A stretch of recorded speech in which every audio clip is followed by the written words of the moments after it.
चलिए जी। Good evening बेटा, good evening. चलिए, उम्मीद करता हूँ सब लोग बहुत बढ़िया होंगे। नया दिन, नई शाम, नई शुरुआत, और चैप्टर का नाम है हमारा बैलेंस ऑफ पेमेंट। अच्छा, इसे शुरू करने से पहले मैं उम्मीद करके चलता हूँ आप सब लोग को डबल एंट्री सिस्टम के बारे में पता होगा। डबल एंट्री सिस्टम यानी कुछ डेबिट कुछ क्रेडिट होगा। डेबिट क्या होता है?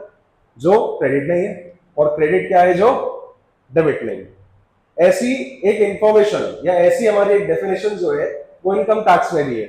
जब हम एसेट भी बेचते हैं तो हमारा दो तरीके के गेन लगते हैं, that is short term and long term. वहां पे यही डेफिनेशन है। शॉर्ट टर्म गेन क्या है? जो लॉन्ग टर्म नहीं है, और लॉन्ग टर्म क्या है? जो शॉर्ट टर्म नहीं है।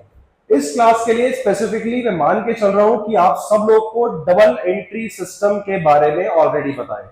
हो सकता है मैं गलत हूं। किस किस को पता है वैसे?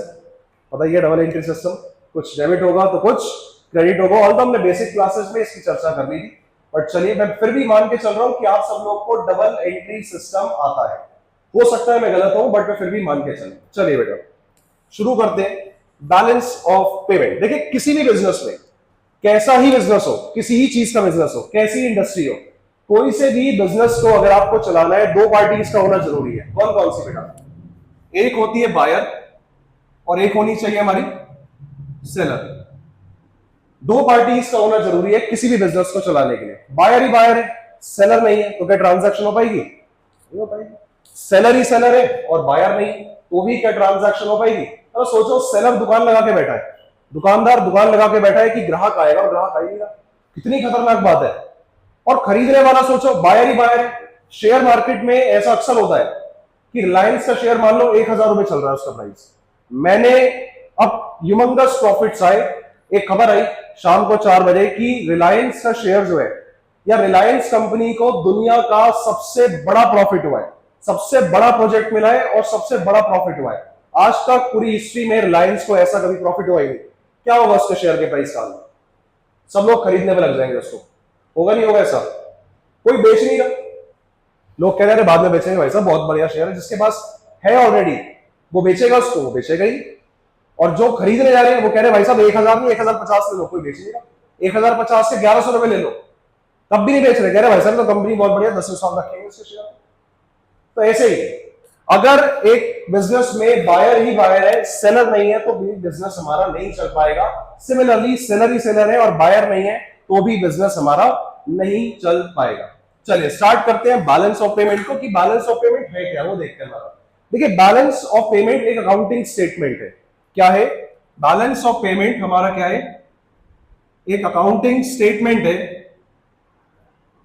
जो रिकॉर्ड करेगा हमारा इकोनॉमिक ट्रांजैक्शन को। किसको? इकोनॉमिक ट्रांजैक्शन को। अच्छा, किसी को पता है इकोनॉमिक ट्रांजैक्शन होती क्या है? क्या होती है इकोनॉमिक ट्रांजैक्शन? कुछ अंदाजा आप लोग को हो कि इकोनॉमिक ट्रांजैक्शन किसे कहते हैं? जो पैसे से रिलेटेड होती है, ऐसी ट्रांजैक्शन जो स्पेसिफिकली करी जाएगी किससे रिलेटेड? प्रॉफिट मोटिव के लिए करी जाती है। ऐसी ट्रांजैक्शन बेटा, बैलेंस ऑफ पेमेंट एक अकाउंटिंग स्टेटमेंट है जो रिकॉर्ड करेगा इकोनॉमिक ट्रांजैक्शन को। इकोनॉमिक ट्रांजैक्शन का मतलब वो सारी ट्रांजैक्शन जो प्रॉफिट कमाने के लिए करी जा रही है। लेकिन क्योंकि आज हम मैक्रो इकोनॉमिक्स पढ़ रहे हैं, माइक्रो नहीं पढ़ रहे।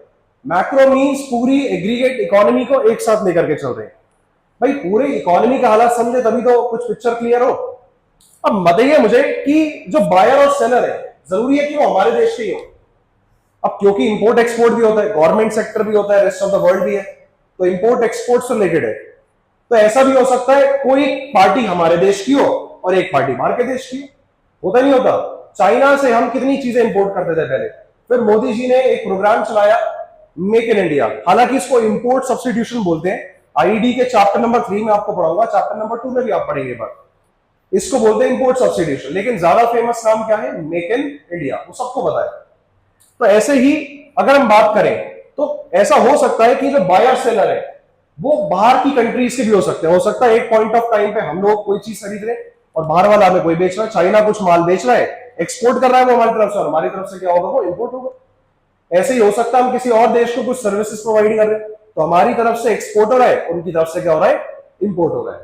तो यस, एक पार्टी हो सकता है हमारे देश की हो और एक पार्टी जो हो सकती है हमारी दूसरे देश की हो। अब it can be a buyer और it can be a seller, वो बायर भी हो सकता है और सेलर भी हो सकता है। एक टाइम पे हम लोग बायर हो सकते हैं, वो लोग सेलर है, और एक टाइम पे वो लोग बायर है तो हम लोग क्या बन जाएंगे उस टाइम पे, सेलर। और पूरी दुनिया में ऐसे चलता है भाई। आपने ज्यादा रिसर्च नहीं करी लेकिन हम लोग कहीं ना कहीं बायर तो है ना, है या नहीं है बायर। ऐसे ही जब इंपोर्ट एक्सपोर्ट होता है, आप देखें सूरजकुंड अगर आप जाए यहां से, यहाँ के मेरठ में सबसे ज्यादा फेमस मार्केट है सूरजकुंड स्पोर्ट्स मार्केट। एक बैट है एसडी या एसएस के बैट जो है वो सबसे ज्यादा यहीं से बाहर जाते हैं। ज्यादातर प्लेयर्स जितने भी आप देखते हैं वो यही कंपनीज के बैट हमारा यूज करते हैं, और वो बैट सारे यहीं से वहां जाते हैं। एक्सपोर्ट कर रहे हैं यहाँ के लोग, तो वो लोग क्या कर रहे होंगे, इंपोर्ट कर रहे होंगे। हम एक पॉइंट ऑफ टाइम पे सेलर है तो वो लोग क्या है, बायर है। ऐसे ही हो सकता है कुछ सर्विसेज हम वहां से हायर कर रहे हैं तो वो उस टाइम पे सेलर बन जाएंगे और हम यहाँ पे क्या हो जाएंगे, बायर बन जाएंगे। चलिए, बैलेंस ऑफ पेमेंट एक अकाउंटिंग स्टेटमेंट है जो रिकॉर्ड करेगा इकोनॉमिक ट्रांजैक्शन को किसके बीच में, दो पार्टीज के बीच में। और वो पार्टी हो सकता है, एक पार्टी हमारे देश की हो जिसको हम बोलेंगे नॉर्मल रेजिडेंट, और एक पार्टी हमारी बाहर की देश की होगी यानी रेस्ट ऑफ द वर्ल्ड। पहली डेफिनेशन हमारी ये हो गई इसकी कि बैलेंस ऑफ पेमेंट एक अकाउंटिंग स्टेटमेंट है जो रिकॉर्ड करता है इकोनॉमिक ट्रांजैक्शन को। इकोनॉमिक ट्रांजैक्शन यानी वो ट्रांजैक्शन जो स्पेसिफिकली प्रॉफिट मोटिव के लिए करी जाती है between normal resident and rest of the world, दो पार्टीज के बीच में, एक पार्टी हमारे देश की और एक पार्टी बाहर के देश की। अब सर ये समझ नहीं आ रहा इकोनॉमिक ट्रांजैक्शन मतलब क्या। चलो आपने बता दिया पैसा कमाने के लिए आपने करी कोई ट्रांजैक्शन, लेकिन कौन सी ट्रांजैक्शन इसमें आए, चलो एक इसको थोड़ा और इलाबोरेट कर लेते हैं। बेटा इकोनॉमिक ट्रांजैक्शन इसकी 2 से 3 डेफिनेशंस है, दोनों या तीनों में से कोई सी भी आप लिख के आएंगे आपको मार्क्स कंप्लीट पूरे ही अलॉट होंगे। ठीक है, चलिए दूसरी डेफिनेशन देखते हैं कि sir balance of payment again हमारी क्या है, अकाउंटिंग स्टेटमेंट है। क्या है, अकाउंटिंग स्टेटमेंट है जो रिकॉर्ड करेगा इकोनॉमिक ट्रांजैक्शन को। सर इकोनॉमिक ट्रांजैक्शन का मतलब क्या है वो बता दो जरा। ठीक है भाई, इकोनॉमिक ट्रांजैक्शन का मतलब क्या है वो देख लेते हैं। इकोनॉमिक ट्रांजैक्शन यानी वो ट्रांजैक्शन जो प्रॉफिट मोटिव के लिए करी जा सकती है। इसमें 4 तरीके की ट्रांजैक्शन आती है। एक आती है गुड्स की, एक आती है सर्विसेज की। मैंने बताया था जो लोग गुड्स नहीं बेच रहे वो क्या कर रहे हैं, चार्टर्ड अकाउंटेंट हो गए, डॉक्टर्स हो गए। डॉक्टर्स ने सुबह से लेकर शाम तक ऑपरेशन करा और 1 लाख रुपए कमाए। क्या उनकी इनकम हमारे भारत की इनकम में आनी चाहिए नहीं आनी चाहिए, आती है नहीं आती, आती है नहीं आती छोड़ो, आनी चाहिए नहीं आनी चाहिए, बिल्कुल आनी चाहिए भाई। देश का नागरिक है, देश की तरक्की में योगदान दे रहा है। चलिए तो 4 तरीके की ट्रांजैक्शन होगी हमारी इकोनॉमिक ट्रांजैक्शन। पहली इकोनॉमिक ट्रांजैक्शन होगी गुड्स से रिलेटेड, दूसरी होगी सर्विसेज से रिलेटेड, तीसरा होता है यूनिलेटरल। क्या, यूनिलेटरल। यूनिलेटरल का क्या मतलब है, चलो गुड्स समझ लिया, सर्विसेज समझ में आ गई। सर यूनिलेटरल क्या है, कभी किसी को गिफ्ट दिया है, अक्सर आप लोग ने किसी ना किसी को गिफ्ट दिया है। अरे जरूरी थोड़ी ना उन्हीं को दोगे, अपने भाई को दे दिया, अपनी मम्मी को दे दिया, अपने बहन को दे दिया, कुछ भी हो सकता है।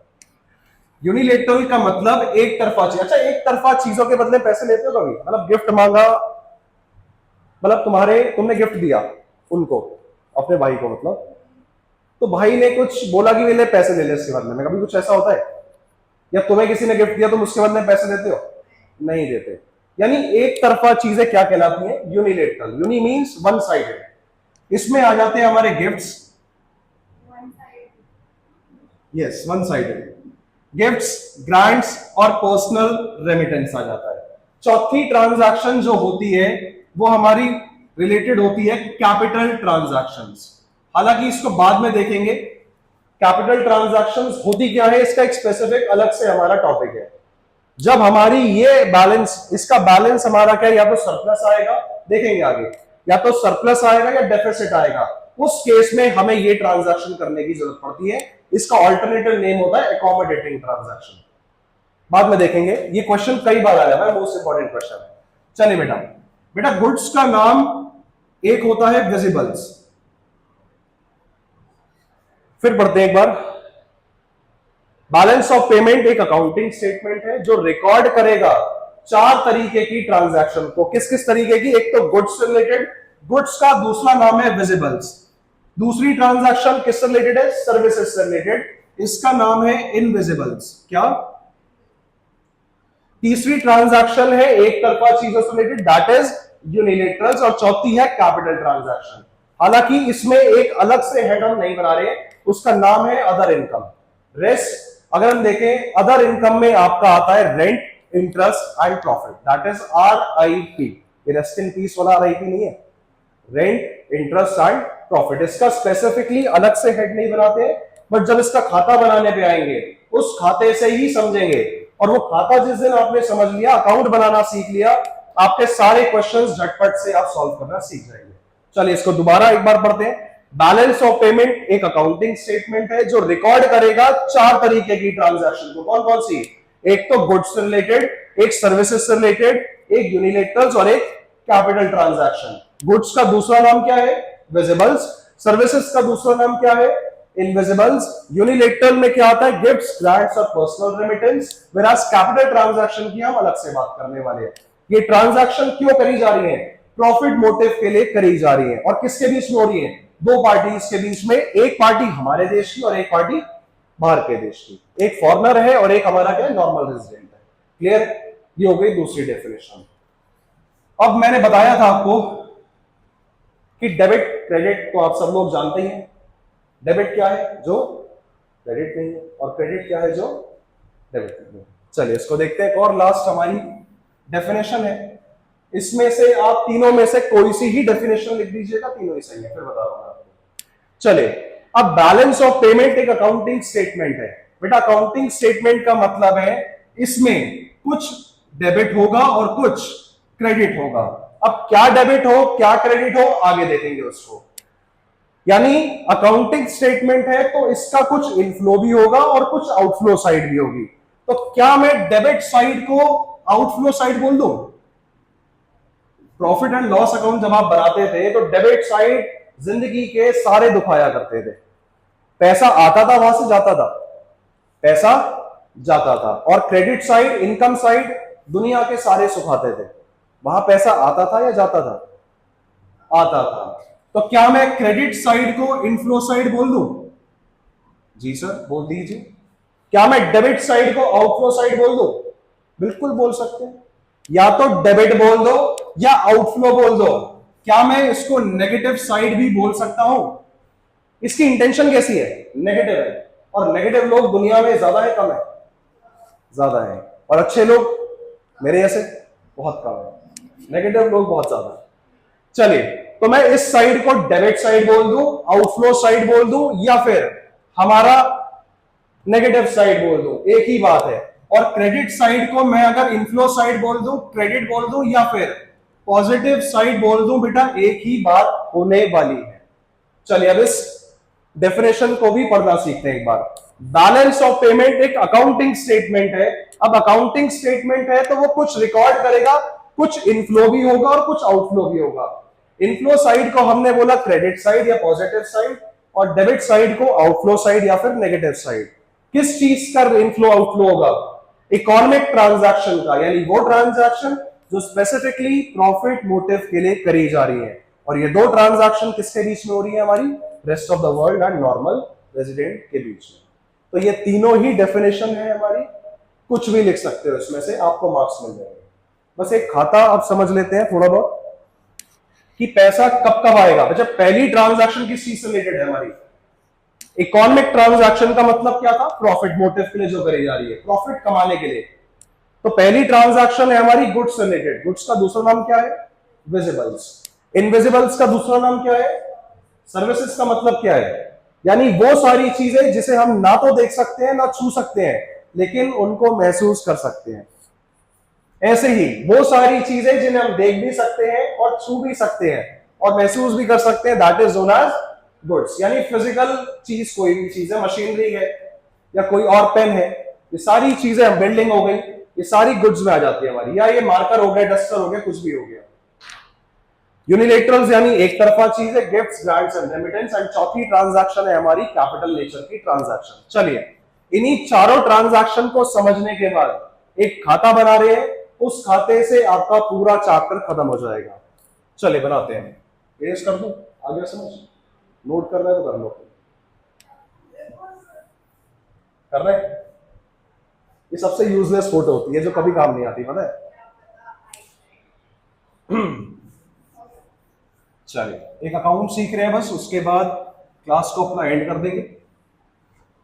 ये अकाउंट जिस दिन आपने समझ लिया उस दिन ये चैप्टर आपको समझ में आ गया, और इंपॉर्टेंट क्वेश्चंस इसके बाद में डिस्कस करेंगे, और उसके अलावा क्वेश्चंस आपके आते ही नहीं है। चलिए बेटा, जैसे प्रॉफिट एंड लॉस अकाउंट बनाते हैं वैसे ही एक अकाउंट बनाने जा रहे हैं आज हम। ऑल्दो इकोनॉमिक्स में ये वाली साइड डेबिट साइड हो जाती है और ये वाली क्रेडिट हो जाती है, लेकिन आप प्रॉफिट एंड लॉस की आपको आदत पड़ी हुई है, तो ये साइड को हम डेबिट साइड ही मान के चलते हैं। डेबिट साइड बोल दूं, नेगेटिव साइड बोल दूं, या आउटफ्लो साइड बोल दूं, एक ही बात है। और इस वाली साइड को अगर मैं क्रेडिट बोल दूं, पॉजिटिव बोल दूं, या फिर इनफ्लो साइड बोल दूं, तो भी एक ही बात है। बेटा पहली ट्रांजैक्शन जो थी हमारी किस चीज से रिलेटेड थी? विजिबल से रिलेटेड थी, हाँ नहीं था? पहली ट्रांजैक्शन किस चीज से रिलेटेड है हमारी? गुड्स बोल दो या विजिबल्स बोल दो, एक ही बात है। दूसरी ट्रांजैक्शन हमारी किस चीज से रिलेटेड है? या तो सर्विसेज बोल दो या फिर इनविजिबल्स बोल दो, एक ही बात है। तीसरी क्या थी ट्रांजैक्शन हमारी? यूनिलेटरल। और चौथी ट्रांजैक्शन हमारी कैपिटल नेचर की थी, लेकिन एक और हेड में बना रहा हूं इसमें, अदर इनकम। किस चीज का? अदर इनकम का मतलब है RIP, that is rent, interest and profit. अब मुझे सोच करके बताइएगा किन किन केसेस में पैसा आएगा और किन किन केसेस में पैसा हमारी जेब से जाएगा। बहुत समझदार है आप लोग, बता देंगे झटपट से। मुझे बताइए, मैं गुड्स अगर बेच रहा हूं, मैं पेन मार्कर बेच रहा हूं, एक्सपोर्ट कर रहा हूं, पैसा आएगा जाएगा? सूरज कुंड के किसी स्पोर्ट्स डीलर ने, स्पोर्ट्स की मार्केट, वहां पे कोई स्पोर्ट्स वाली शॉप ने बैट्स को एक्सपोर्ट करा, बाहर बेचा दूसरी कंट्री में, क्या उसकी जेब में बेचकर पैसा आएगा या जाएगा? पहली इकोनॉमिक ट्रांजैक्शन हमारी जो है वो किस चीज से रिलेटेड है? गुड्स से। अगर मैं गुड्स को एक्सपोर्ट करता हूं तो मेरी जेब में पैसा आना चाहिए या जाना चाहिए? आना चाहिए भाई, माल बेच रहे हो तो पैसा आएगा। वो बात अलग है कि वो पैसा फॉरेन करेंसी में, हम लोग फॉरेन करेंसी हमारे पास आएगी, उसके लिए हम एक अलग चैप्टर पढ़ेंगे, फॉरेन एक्सचेंज रिजर्व। क्लियर? ये जो इनफ्लो आउटफ्लो होगा वो फॉरेन करेंसी का होगा। अभी ये चैप्टर जब आपको FER करा दूंगा, फॉरेन एक्सचेंज रेट, उसके बाद ये चैप्टर की रीडिंग करवाऊंगा, तब जाके आपको ज्यादा आसान लगेगा, क्योंकि ये जो इनफ्लो आउटफ्लो है वो फॉरेन करेंसी का है, डोमेस्टिक करेंसी का नहीं है। अब फॉरेन करेंसी डोमेस्टिक करेंसी है क्या, बाद में देखेंगे। तो अगर मुझे बताइए, अगर मैं एक्सपोर्ट कर रहा हूं गुड्स को, अगर मैंने एक्सपोर्ट करा तो मेरे पास पैसा आएगा या जाएगा? पैसा आएगा। और पैसा आएगा तो इनफ्लो साइड रिकॉर्ड करूं या आउटफ्लो साइड रिकॉर्ड करूं? भाई इनफ्लो साइड रिकॉर्ड करो। इनफ्लो साइड कह लो या पॉजिटिव साइड कह लो या क्रेडिट साइड कह लो, एक ही बात है। अच्छा, अगर मैं इंपोर्ट कर रहा हूं, इंपोर्ट का क्या मतलब होता है? एक्सपोर्ट का मतलब है यहां से माल बाहर बेचना, और इंपोर्ट का मतलब क्या है? बाहर से माल यहां मंगाना। इंपोर्ट करूंगा तो जेब में से पैसा जाएगा या आएगा? पैसा जाएगा भाई। तो पैसा जाएगा तो आउटफ्लो साइड रिकॉर्ड करूं या इनफ्लो साइड रिकॉर्ड करूं? डेबिट साइड करूं या क्रेडिट साइड करूं? डेबिट साइड करना भाई। इनफ्लो ऑफ गुड्स कहां रिकॉर्ड होगा हमारा? डेबिट साइड पे। पहली इकोनॉमिक ट्रांजैक्शन जो हो गई वो हमारी किस चीज से रिलेटेड है? गुड्स से रिलेटेड या फिर विजिबल से। सेकेंड ट्रांजैक्शन है सर्विसेज। मेरा सवाल आपसे ये है, क्या सर्विसेज का इंपोर्ट एक्सपोर्ट हो सकता है या नहीं हो सकता? बताइए, क्या एक्सपोर्ट सर्विसेज, हम सर्विसेज को एक्सपोर्ट कर सकते हैं? अरे क्यों नहीं हो सकता भाई, इंपॉर्टेंट क्वेश्चन है ये। कई बार आपसे 1 मार्कर में पूछ लिया जाता है कौन कौन सी सर्विसेज ऐसी हैं। आपको कराऊंगा क्वेश्चन, लिस्ट, कुछ नाम बताइए, ऐसी कौन सी सर्विसेज है जो एक्सपोर्ट करी जा सकती है या इंपोर्ट करी जा सकती है? अरे कम्युनिकेशन है, बैंकिंग है, ट्रैवल एंड टूरिज्म है, टीचिंग सर्विसेज है। आर्किटेक्ट से मैंने नक्शा बनवाया, मैं कह रहा हूं चाइना का आर्किटेक्ट ऐसा नक्शा बनाता है जितनी भी हाई फ्रीक्वेंसी का अर्थक्वेक आ जाए उसकी बिल्डिंग्स बनाई हुई ढहती नहीं है। ठीक है भाई, बिल्डिंग बनाएगा कौन? रामलाल, वो लेबर का अलग काम है, ठेकेदार बनाएगा, लेकिन नक्शा बनाने का काम किसका था? आर्किटेक्ट। और आर्किटेक्ट मैंने हायर करा है चाइना का। अब चाइना का हायर करा है तो ऑब्वियस सी बात है उसने कुछ करा तो है नहीं, गुड्स तो बनाए नहीं। उसने क्या करा है? उसने सर्विसेज एंटर करी है, उसने नक्शा बनाया और बदले मेरे से पैसे चार्ज करे। तो क्या ये सर्विसेज में आएगा या नहीं आएगा? जो लोग गुड्स नहीं बना रहे वो क्या कर रहे हैं? सर्विसेज। और सर्विस जो लोग रेंडर कर रहे हैं उन पे कौन सा टैक्स लगता है? Service tax. हालांकि इसका नाम आज जीएसटी हो गया, that is something different. Taxes के ऊपर एक क्लास कर लेंगे आपकी भी। चलिए, फॉर एग्जांपल टीचिंग सर्विस है। क्या सीबीएसई बोर्ड हमारे भारत में ही है? दुबई में नहीं है। एमिटी यूनिवर्सिटी के जितने भी आउटलेट्स हैं या फिर जितनी भी हमारी यूनिवर्सिटीज है उनकी जो ब्रांचेस हैं, क्या वो इंडिया के अंदर ही है या पैन इंडिया है? मतलब बाहर भी है, दुबई वगैरह में भी है भाई, है दुबई में। तो हो सकता है यहां के बच्चे वहां के टीचर से पढ़ रहे हो। एक कोर्स है एसीसीए, एक कोर्स है एसीसीए जिसमें ज्यादातर भारत के बच्चे बाहर की फैकल्टीज से पढ़ते हैं। अभी तक तो यही ट्रेंड चल रहा है, लेकिन कुछ ऐसे बच्चे भी होंगे जो बाहर के बच्चे यहां से पढ़ रहे होंगे, यहाँ के टीचर से। अगर कोई बाहर का बच्चा हमारे यहाँ के टीचर से पढ़ रहा है तो पैसा वो हमें देगा या लेगा हमसे? पैसा देगा भाई। तो हमारा, अगर मैं एक्सपोर्ट कर रहा हूं सर्विसेज का, तो क्या मेरे पास पैसा आएगा या जाएगा? बोलो भाई,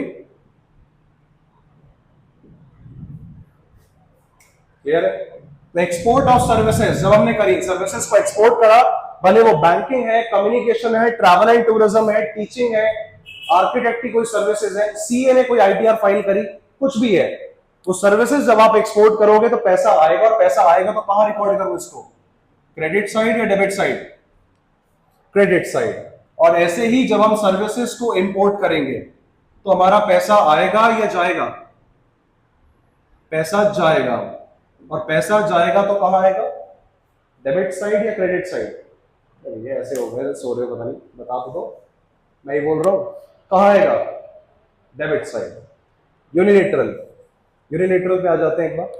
गिफ्ट्स, ग्रांट्स, रेमिटेंस अगर बाहर से हमें मिले हैं, गिफ्ट्स, ग्रांट्स और रेमिटेंस अगर हमें बाहर से मिले हैं तो हमारी जेब में पैसा आएगा या जाएगा? बताइए। Gifts, grants, remittance received from abroad, बाहर से आए हैं तो जेब में पैसा आएगा या जाएगा? आएगा भाई। और आएगा तो कहां रिकॉर्ड करूं? डेबिट साइड या क्रेडिट साइड? Credit side. यानी क्रेडिट साइड मतलब पॉजिटिव साइड या फिर इनफ्लो साइड। चलिए, तीसरी ट्रांजैक्शन हमारी हो गई unilateral. Gifts, grants, remittance. Received, remittance का मतलब होता है रहने सहने का खर्चा। जब आप नोएडा जाओगे जॉब वगैरह करने, दिल्ली जाओगे या बाहर जाओगे कभी स्टडीज के लिए, और वहां आप अगर जॉब कर रहे होगे या फिर अपनी स्टडीज कर रहे होगे, तो स्टार्टिंग का कुछ रहने सहने का खर्चा घर वाले देते हैं, आपने देखा होगा। हॉस्टल की फीस हो गई, पीजी की फीस हो गई, कुछ हो गया, रेंट हो गया, तो घर वाले देते हैं। वो रहने सहने का खर्चा, that is known as remittance हमारा। रिसीव्ड फ्रॉम अब्रॉड कहां आएगा? क्रेडिट साइड पे। और अगर यही हमने गिफ्ट्स, ग्रांट्स और रेमिटेंस बाहर पे करे हैं किसी को, पेड टू अब्रॉड, तो हमारी जेब से पैसा जाएगा या आएगा? पैसा जाएगा तो डेबिट साइड रिकॉर्ड करेंगे। ऐसे ही लास्ट ट्रांजैक्शन हमारी क्या है, किस चीज से रिलेटेड है? Other income. अदर इनकम का मतलब है रेंट, इंटरेस्ट या फिर प्रॉफिट। ये आरआईपी रेस्ट इन पीस नहीं है। रेंट, इंटरेस्ट एंड प्रॉफिट अगर हम रिसीव कर रहे हैं तो पैसा आएगा या जाएगा? बोलो भाई, पैसा आएगा। और पैसा आएगा तो कहां रिकॉर्ड करो इसको? क्रेडिट साइड पे। रेंट, इंटरेस्ट या फिर प्रॉफिट रिसीव्ड फ्रॉम अब्रॉड।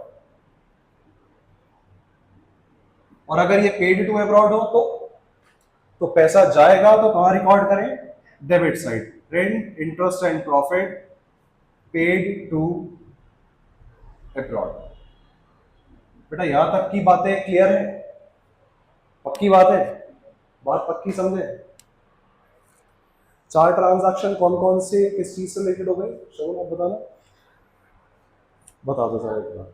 चार जो इकोनॉमिक ट्रांजैक्शन हमने करी है वो किस चीज से रिलेटेड है? गुड्स है। गुड्स का दूसरा नाम, घर का नाम? वही वो जो आपने बताया था, विजिबल्स। सर्विसेज का घर का नाम? इनविजिबल्स।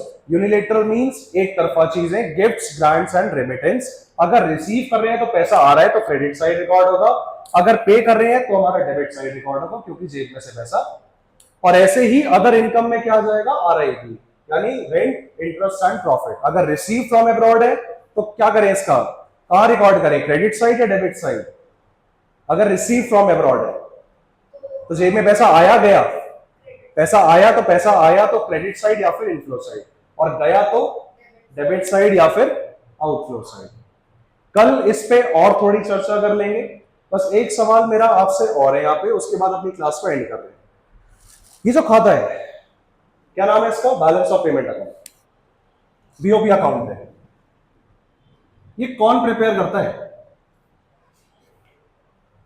और मान के चलो, मैं कह रहा हूं इनफ्लो साइड का क्या मतलब है, इनफ्लो साइड का मतलब बताओ पहले, कितना पैसा आया? मान के चलो मेरे पास टोटल करने के बाद 1200 करोड़ आए, और यहां का टोटल करने के बाद इसका मतलब क्या है, डेबिट साइड का कितना पैसा गया? मान लो 1000 करोड़ गए, 1200 करोड़ आए और 1000 करोड़ चले गए।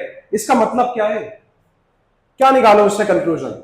ऐसा आप कुछ बताइए कि मैं खुश हो जाऊं, मतलब बताइए कि 1200 करोड़ आ रहे हैं, 1000 करोड़ जा रहे हैं, तो कितने बच रहे हैं मेरे पास? 200 करोड़। वो क्या कर रहे हो, 20 करोड़? अरे भैया 1200 है ये, 1200 करोड़ आए और 1000 करोड़ चले गए। इसका कंक्लूजन क्या निकालो कि 200 करोड़ आए नेट, आ गए मेरे पास फालतू, यही तो मतलब है।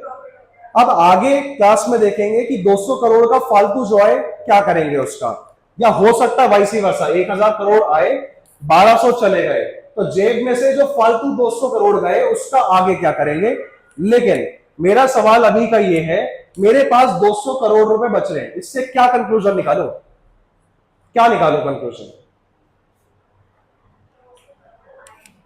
इनफ्लो साइड ज्यादा है आउटफ्लो साइड से, इसका मतलब क्या है, क्या मतलब है इसका? क्या हम लोग इंपोर्टर कंट्री हैं या एक्सपोर्टर कंट्री हैं? हम ज्यादा माल बेच रहे हैं या मंगा रहे हैं ज्यादा? ज्यादा माल बेच रहे हैं। ये बात कंक्लूजन आपको लिखना पड़ेगा, कई क्वेश्चंस आगे आएंगे, आपको लिखना पड़ेगा। अगर आपका इनफ्लो साइड ज्यादा है किससे, आउटफ्लो साइड से, या क्रेडिट साइड ज्यादा है डेबिट साइड से, या पॉजिटिव साइड ज्यादा है नेगेटिव साइड से, इन दैट केस हमारी कंट्री एक्सपोर्टर कंट्री है। और अगर ये 1000 करोड़ होता और यहां 1200 करोड़ होता, यानी 1000 करोड़ हमारे पास आ रहे हैं और 1200 करोड़ जा रहे हैं, तो जेब में से 200 करोड़ फालतू जा रहे हैं। इसका मतलब क्या है, हम इंपोर्टर देश हैं, बायर देश हैं, बायर कंट्री हैं, यानी हमारा जो डोमेस्टिक प्रोडक्शन है वो हमारी नीड्स को, वांट्स को सेटिस्फाई नहीं कर पा रहा, इसीलिए तो बाहर से मंगा रहे हैं, ये मतलब है। दूसरा क्वेश्चन, ये इंपॉर्टेंट बात थी, दूसरा क्वेश्चन, ये बैलेंस ऑफ पेमेंट अकाउंट बनाता कौन है, कौन बनाएगा? मैं बना दूं ऐसे? ऐसा तो नहीं होगा। मैक्रो इकोनॉमिक्स है, एग्रीगेट इकोनॉमी, तो कौन बनाएगा? ये लेन देन डेली बेसिस का कौन देखेगा? अच्छा, ये जितनी भी ट्रांजैक्शन आज तक आपने करी है, क्यों करी आपने ये आज तक? इकोनॉमिक ट्रांजैक्शन है, क्यों करी आपने ये सारी ट्रांजैक्शन आज तक? प्रॉफिट मोटिव के लिए करी। ये चारों ट्रांजैक्शन हमारी इकोनॉमिक ट्रांजैक्शन ही तो थी, प्रॉफिट मोटिव के लिए आप कर रहे थे, था नहीं था ऐसी? इन्हीं ट्रांजैक्शन को हम बोल देते हैं करंट अकाउंट की ट्रांजैक्शन। क्या बोलते हैं? करंट अकाउंट की ट्रांजैक्शन। या फिर एक इसका बहुत फेमस नाम है करंट अकाउंट की ट्रांजैक्शन बोल दीजिए, या फिर प्रॉफिट मोटिव के लिए जो आप ट्रांजैक्शन बोल रहे हैं, या फिर अगर हम बात करें, छोड़ो इसका, पहले करंट अकाउंट की ट्रांजैक्शन ही बात कर रहे हैं इसमें, वो बाद में डिफरेंस बताऊंगा, अकोमोडेटिंग वर्सेस आपका वो लगे। समझ में आई ये बात? बैलेंस ऑफ पेमेंट का खाता कौन बना रहा है? बैलेंस ऑफ पेमेंट का खाता जो बनाता है वो हमारा आरबीआई बनाता है 1935। आरबीआई क्या है जी? Reserve bank of India. हर एक देश का एक सेंट्रल बैंक होता है, मनी एंड बैंकिंग ऑलरेडी पढ़ चुके हैं कि हमारे देश का सेंट्रल बैंक कौन है? आरबीआई। 1935 में याद रखिएगा। आरबीआई 1935, आरबीआई एक्ट जो था वो 1934 था, लेकिन एस्टैब्लिश हुआ 1935 में। ठीक है, बस एक मिनट रुकिए।